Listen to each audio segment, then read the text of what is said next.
Bălanța Ana Irina, Prezentă. Buzău Dumitru Marcel, Prezent.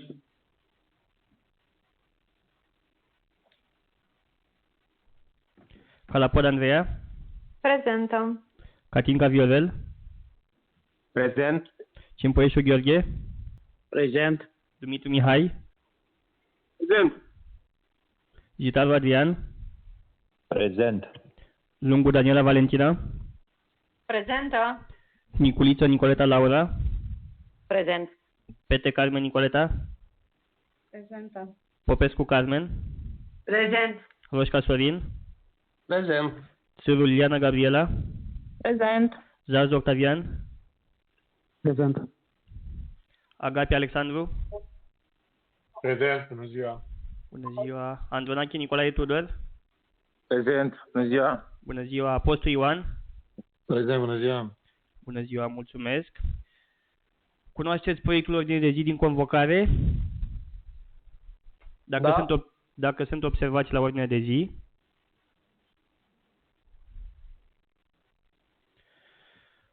Proiectul numărul 1, proiect de hotărâre. Vot pentru ordinea de zi.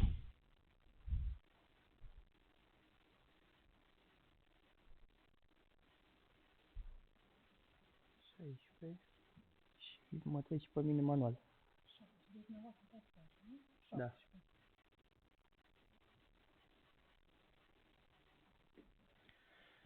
Ok. Bun, proiectul numărul 1, proiect de hotărâre privind aprobarea.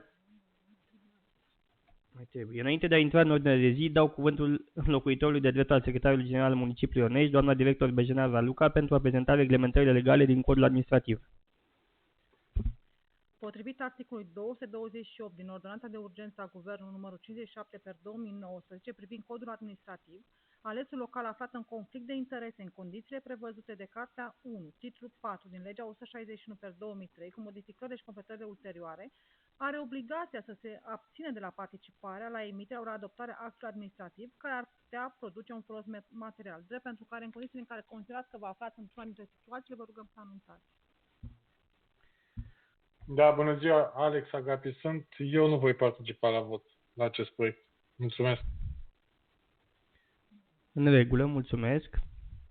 Intrăm în ordine de zi, proiectul numărul 1. Proiect de hotărâre privind aprobarea documentației de atribuire a contractului de achiziție publică de servicii, respectiv colectarea și transportul deșeurilor municipale de pe raza a 65 de UAT-uri din județul Bacău prin procedura de negociere fără publicare, desemnarea Comisiei de Evaluare a Ofertelor, acordarea mandatelor speciale necesare derulării procedurii de negociere fără publicare.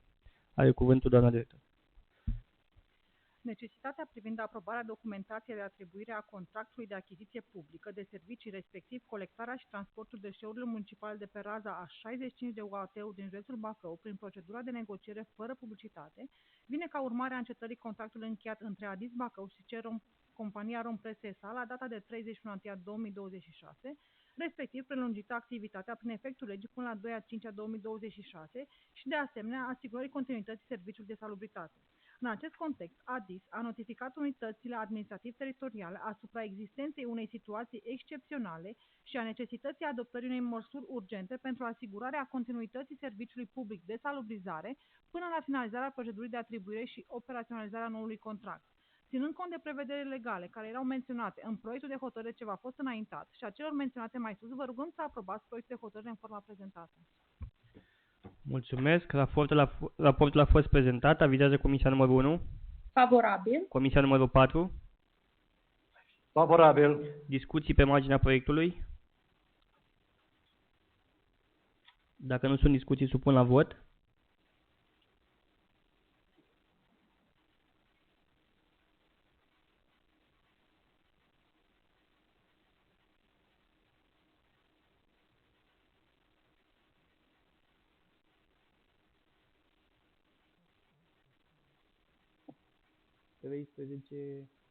Și cu mine 14. 15. Un vot nu participă, da. Și 14 cineva pe 15 Ok, 14-15, da. Proiectul a trecut. Proiectul numărul 2, probleme de interes local diverse. Dacă se înscrie cineva? Dacă îmi permiteți, domnul președinte. Da, vă rog.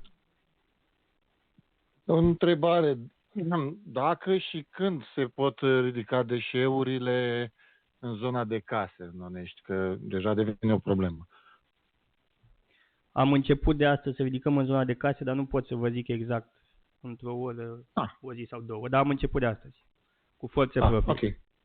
Ok, vă mulțumesc frumos. Mulțumesc. Alte discuții? Declar închisă ședința. Mulțumesc.